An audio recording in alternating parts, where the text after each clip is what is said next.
All right, so my talk is named Building a Securable Architecture for ICS Environments. It should really just been changed by now, but it's because I redesigned the talk halfway through.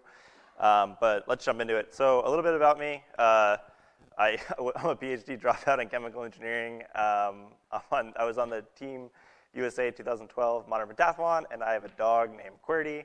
And I pretty much do presentations at conferences as an excuse to show pictures of my dog to large groups of people. But let's jump into ICS. So super easy. This is supposed to be a 30-minute talk, but you can just do this right here.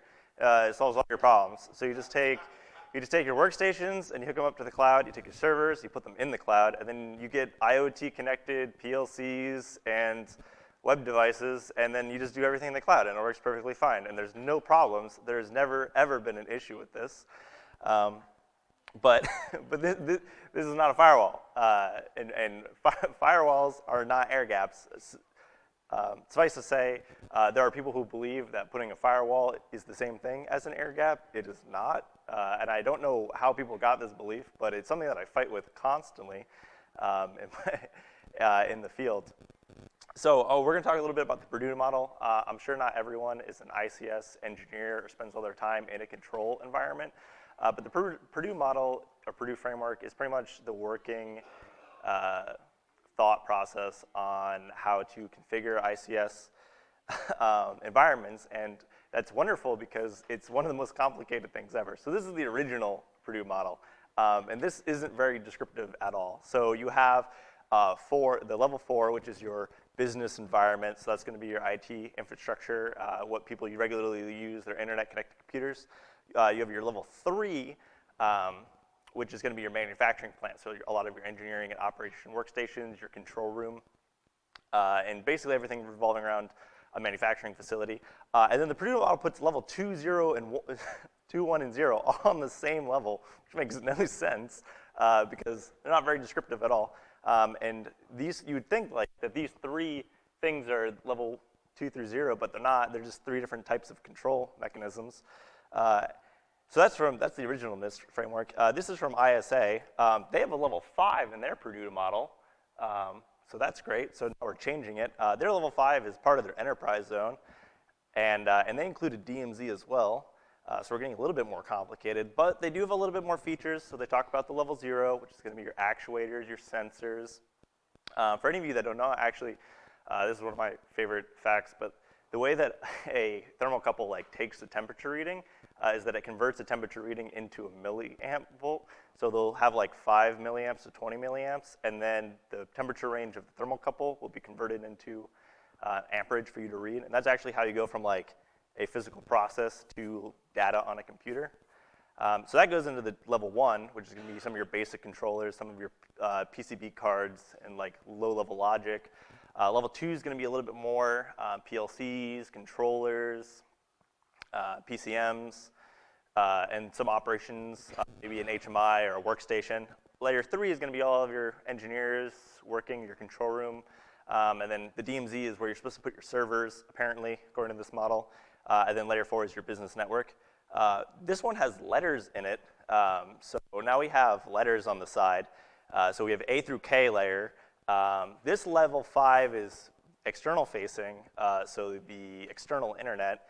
And they have a level 0. So we're getting a little bit more complicated. It's still the Purdue Model, apparently, according to Control Global. And then this one has an A and B side. So they have a Purdue Model A and a Purdue Model B on the other side of their model. And this is from QCert. So there hasn't been a lot of conciseness in the way that you're supposed to build a ICS architecture. And that's just because everyone sort of does it their own way. And they haven't really stapled out this is how you do things. So one size doesn't fit all. Every ICS environment is unique, and you have to sort of build your environment to fit your needs as a production facility. So I wanted to originally give this talk this is the best ICS environment that you can build, and it's cookie cutter, and you should just do this over and over again. And that's just an insane philosophy, and there's no way that anyone could ever do that. So we rarely have an opportunity to greenfield the project. So greenfield means that you build it from scratch. So I'm starting with a greenfield, and then I'm building an entire control plant. That is the best time to ever put security controls into an ICS network, because you can do it right from the beginning, and you can get into the design process. Unfortunately, most of us are walked into a facility that's been there since 1940 or 1820, and say, here's a control system that we built. It runs like MS-DOS and Windows 3, and you have to now put cybersecurity controls on it. And it's really hard to insert taps into a network when you're not allowed to touch any of the switches. And then the last thing is that vendors and managers can sometimes be obstacles, because if you are trying to sell them an idea or a product, they might not be on the same page as you. And then vendors, which make ICS wonderful, will demand things from you, like direct remote access to their PLCs. If GE actually is very guilty of this, all GE turbines, GE requires that they can remote into your turbine, which is insane. But if you want a GE turbine, you have to give them that capability. So sometimes that can be difficult. And the way to get around that is sort of just pressing on them, really asking your vendor to build a securable VPN, or at least bring them in through some sort of firewall, or at the very least, put some sort of network sniffing or like a security onion instance on that connection to connect or not connect. So we air-gap a lot of our things. Now, air-gaps aren't exactly the biggest security control. There's actually a wonderful professor in Israel who his entire PhD focus is how to get past air gaps, and the 7 or 8 different ways that you can do it. So there's a couple ways that we can connect an ICS system. So we can stay completely isolated, so every single process, every single box is just there by itself with no NICs in it.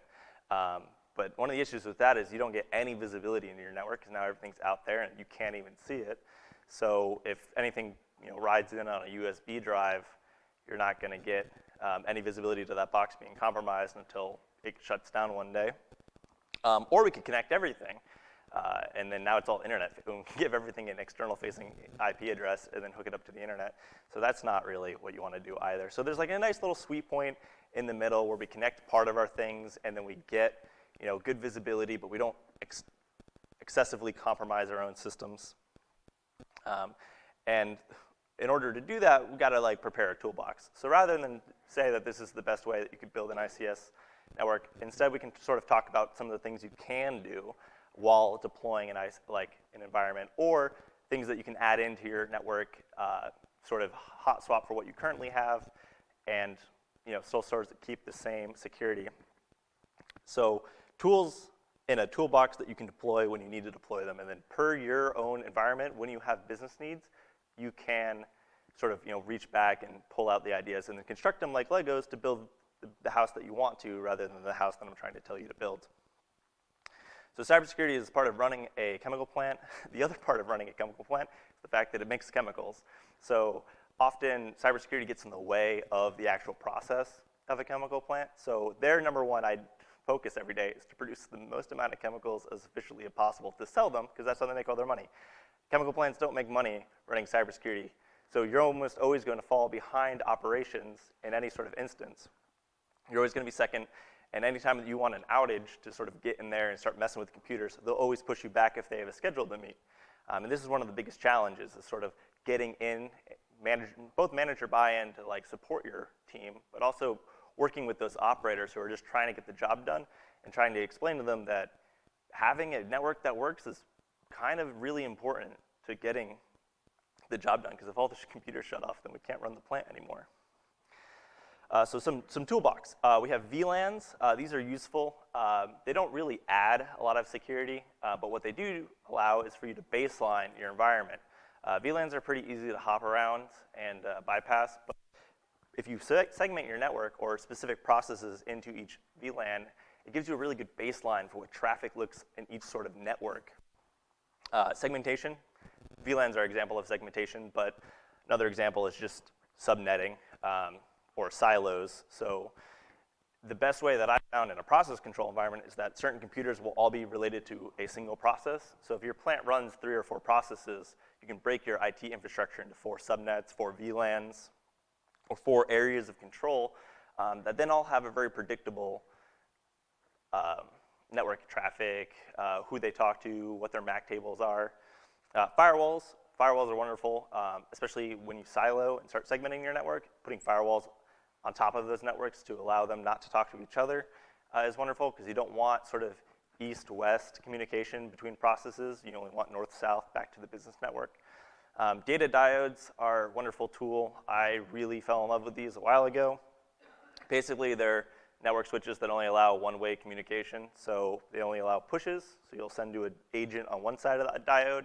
It'll push that traffic through the diode to the end.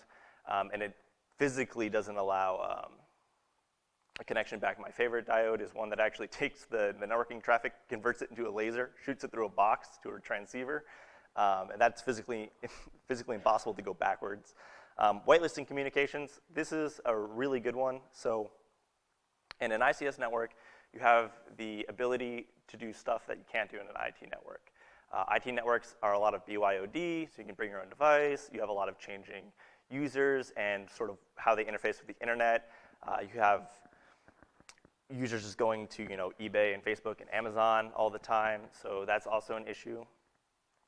You should never be doing that in your control network. So in a control network, if I have 15 controllers and I have 20 workstations and I have 4 servers, you can actually whitelist the individual communication from controllers to their assigned workstations, and then from those workstations to their servers. And then you can map that all out, and you could hard code it into your switches, in your firewalls. And then anytime any controller doesn't communicate properly or in its specific path that it's been given, you just send up IDS alerts. Now this can be pretty hard to do because some PLCs and controllers are very interesting. For example, some Schneider PLCs, they ARP once when you turn them on. And then they ARP every year at the same time that you turn them on. So if you spend 6 months learning your process, and then you put that into an IDS map, your Schneider controller will ARP once, and then it will not hit its redundant controller, because they're trying to talk to each other across the network, and it will keep ARPing its redundant controller for every second until it gets a request back. So you'll come in the morning, and then you'll look at your IDS and see that you have 4,000 IDS alerts, and you'll think that the plant's blowing up. But it's actually your Schneider controller just trying to ARP, and buried in the documentation, they explain this process. So sometimes you can have an issue whitelisting the environment, but 3 months should give you a fairly good idea of what your environment does. And then on top of that, some controllers only ARP when you turn them on, and that's ever. So in order to get that, you have to sort of download all of your MAC tables out of your switches and then put that into your whitelisting. So it's a little bit of a labor-intensive process. There's no really good way to automate it, but it can be done. And then once it's done, you just set it and forget it. And then in 5 years, when you have to or 10 years or 30 years, when you have to redo your ICS system, you just tear it all out and have to do it again. Integrity checks. This is something that I'm really working on right now, is downloading ladder logic off of a controller, hashing it, and then doing that every single day to make sure that controller logic doesn't change. Now, when you do updates to a controller, you should be going through some sort of rigorous change configuration process with your engineering staff, because your engineering and your design engineers and your design authorities should be checking to see if the change to the controller will upset the system. Well, you just sort of tie cybersecurity into that, so that when you see that controller change, you know that there'll be an integrity check failure. And you just tie that back. So you make sure people aren't updating controller ladder logic without your permission. IDS, HIPs, these are just wonderful regular networking tools that we use on the IT side all the time. You can put them on the networking side. So let's look at a typical control topography. So you have 3 processes, and they're just completely isolated. So they have a domain controller, their historian, their master server, and then there's an HMI, some engineering workstations, and a PLC. So you have 3 processes. This is how most plants run their facilities. Just 3 complete systems, 3 completely isolated systems. As an engineer or as a cybersecurity professional, to do maintenance on these, you have to walk 1 workstation to 1 workstation to 1 workstation. If you're really lucky, you can walk 1 system to 1 system to 1 system. But sometimes you don't even have that. You have to patch each workstation by hand, walk around, sneaker net all of your Windows patches and all of your engineering workstations, which can make it pretty difficult. So you can start to connect things, but unfortunately, the first deployment of connecting things usually looks like this, where they get one really big switch, and then they just plug everything into it and plug it into one master server. So, okay, well, this is a little bit better. I can manage my whole system at once, but it doesn't really make it any more secure. So this is going to be the part where you went too far. But we can start making this better. So we could put firewall between our systems.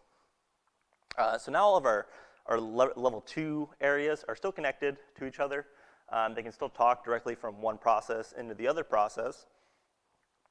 Okay, well that's okay, but now we can start looking at how the processes talk to the servers. And then we'll add in like a security onion instance, because this was the security onion conference too, so I guess we'll just talk about them. So we'll add in some security onion on the layer 3, and now we have sort of some segmentation, so we can start looking at how our servers talk to our workstations, which is really nice. And this firewall, if you really want to get in depth, could probably do about like 1,700 firewall rules to map each workstation and how it's supposed to talk to the servers, which will prevent north-south communication pretty well, but it won't stop anything laterally once it gets into the environment. So we can add process firewalls. That looks like a ton of firewalls. If there's a McAfee rep in the field, like on the audience, they'll be really happy. So now we have process firewalls. This is great because now you can actually segment or silo off each process. So I can say, process doesn't talks to the firewall, and then talks to the master server, the historian, and writes. This is great. Some processes require inputs from other processes. So I can say, PLC in process 1 is supposed to talk to PLC in process 3, and then only allow that connection, and then have that on both firewalls. This is preferred during segmentation, is to sort of label out each process and build it into a little box, and then these boxes can sort of just like float around. This is kind of what networks start to look like now. So we want to add in a business historian. So not only do we want a historian on our engineering network, now we want one on the business network, because we have to report to some sort of reporting agency or authority, or the Department of Energy, or not NIST, but NERC has requirements for our power generation or something like that. So now we need to report or if you're a chemical plant, you have to show that you're producing as many chemicals as you're supposed to. So now we have a business historian.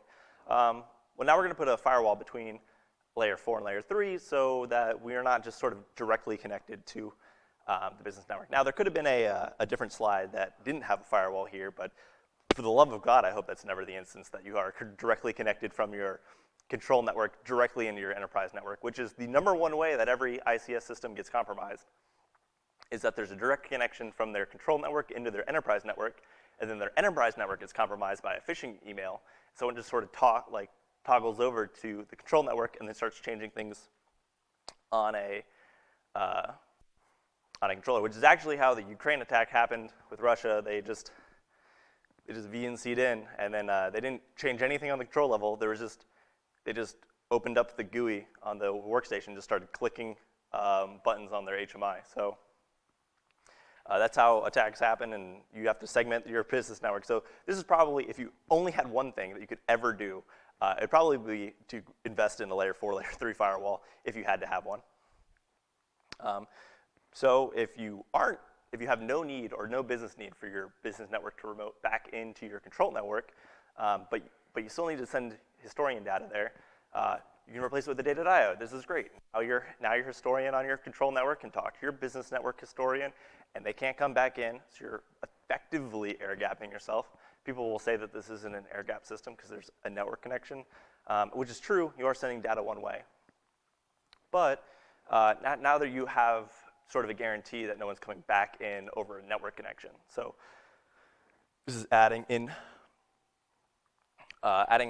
some great protections. But now they want to put a patch server in your business network. Okay, well now we have to go back to having a firewall because we need back connections into our environment. So we added a firewall. Now we have to put firewall rules in there. Now we're once again can be compromised. So now we need a communication that goes from control network to business network and business network to control network, and I don't want to use a firewall. Well, the answer would be 2 data diodes. Data diodes are really easy to configure, but you have to hit the agent on them, And it's a little bit safer to have 2 data diodes than to have 1 firewall. And data diodes are expensive, but so are really large enterprise firewalls. So you can usually break even there. But 1 data diode is configured to only take patch data, patch server to patch server. And you stand up another patch server on your control network, and you do large data pushes from one to the other. And then you still do historian pushes from historian to historian. So now if a hacker wants to get in, he has to connect into your enterprise network, compromise a box, jump to the patch server, compromise the patch server, push through the data diode agent to the patch server on the bottom side, compromise that, compromise the historian on your control network, and then use the historian to go back through the other data diode agent, and then connect out using a different path. So it can still be done. This isn't a foolproof method, but you start to see how you can add a lot of hoops for them to jump through, and then you're hopefully checking your logs, and you'd see them sort of try to get through this whole process. Going back, another technique would be to add a DMZ. So starting to put your patch server and enterprise historian in a DMZ that then once again protects it. Now we just have 1,000 firewalls, but what you are effectively doing is trying to segment all of your parts of your network into highest levels of layers of trust. So you kind of implicitly trust your control network at the bottom because it's really hard to add any sort of cybersecurity control to physical copper wires. And then the next layer up is your engineers, and then above that is your patch server, and then you never trust your enterprise users because, I mean, come on, have you seen the people that work in enterprise? So unfortunately, all of this is mitigated when your vendor comes by and says that they need remote access to your engineering workstation or something like that. So you can only get so far, and then your vendor comes around and just kind of screws it all up. And there's no real way to get around that. So whitelisting communication, this is actually, you can actually do this on any sort of Windows environment right off the bat. Windows has built-in application whitelisting. It's a pain in the ass to configure, but you can do it. And these are sort of the communications that you'll see on the network, and then you can just sort of allow those. You should never see controllers talking to each other, really. It's not going to be common in your environment. And then how controllers talk to historians. Historians should really never, depending on how they pull controllers, shouldn't really come back down. And controllers don't download ladder logic every day. So a download to a controller should be like a monthly occurrence. Usually people aren't working in, sometimes controllers haven't been downloaded in years because they're very happy running the process how it currently is. So you need to know what normal looks like, and then you just take that and you just sort of press it in steel, and then you just check your fact sheet every day. So resources and budget for process. The goal of a defense is to budget out a sort of a solution that is adequate for what you're protecting. So I wouldn't say that you should build Fort Knox around like a mom and pop shop. So look at what you need to do. If you had one thing that you could do and you had a very limited budget, and you had a business reason to have a firewall between your enterprise network and your control network, it'd be to invest in a good firewall and then watch that like a hawk and build out all your rules for what that traffic should look like. And that's going to be like the one thing you can do really well. The other thing that I'd say is that if you have the ability to enable span ports on the switches in your control network, when you do if you ever have to go through a defer process, which I hope that none of you ever have to do, it's going to be thousands of dollars cheaper if you already have the ability to start collecting information, even if you don't do it. But if you have the capability to start collecting information in your control network, it's going to make the incident response way easier. So last tidbits, IDS alerts are custom. You're going to have to sit down and figure out what your network looks like, and then you're going to have to figure out what you don't want in your network. There are new controller level firewalls that actually are firewalls between controllers. They're pretty interesting. They're brand new to the market. This market is sort of developing constantly, especially since 2015, 2016. Your ICS environment's yours. You're the one that's going to know it. You can sort of build it out yourself. So know normal, and then just keep doing that and make sure nothing changes. So this is me. If you want to send me an email or connect on Twitter or anything like that, or LinkedIn, feel free. I was given some giveaways And I think it's ironic that one of the giveaways I have is a USB wireless card, which is, I hope to God, is never going to be in your environment, but it might end up. Yeah, do you have a question?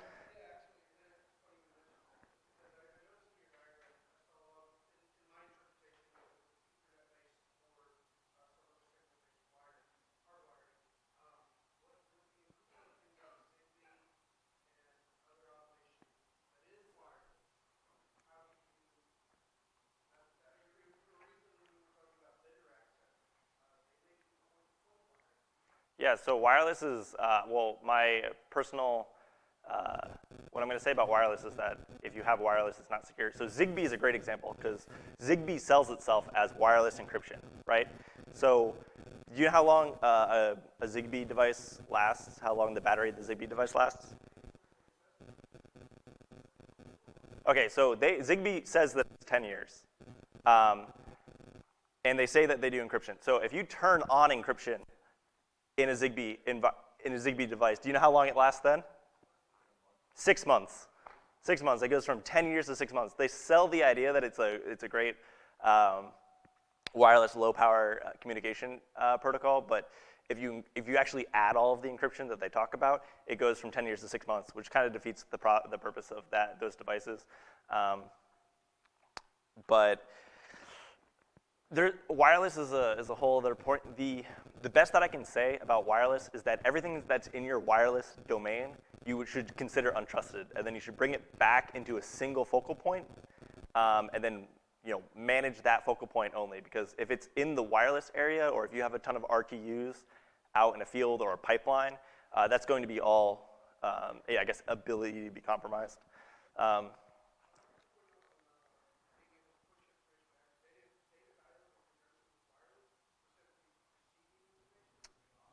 Yeah.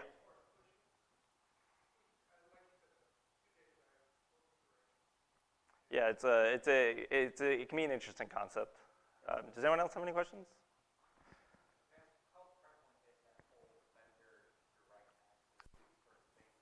It's 60–70% of vendors want direct access. Most vendors will void your warranty if you won't give it to them. So, and there are a lot of people who, if you have a control system in place, you can't cancel that. You can't just tell your vendor to go buy because those systems usually cost $25–30 million to build. You had a question back there?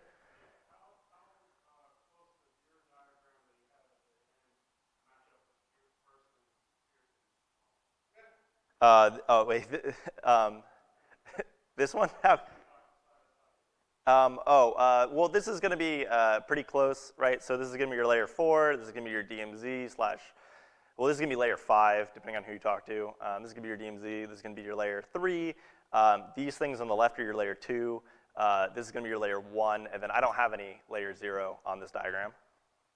And then your vendor is going to be 7 or 8 or something like that. All right, wait, I had things, but I forgot that I was supposed to give them away.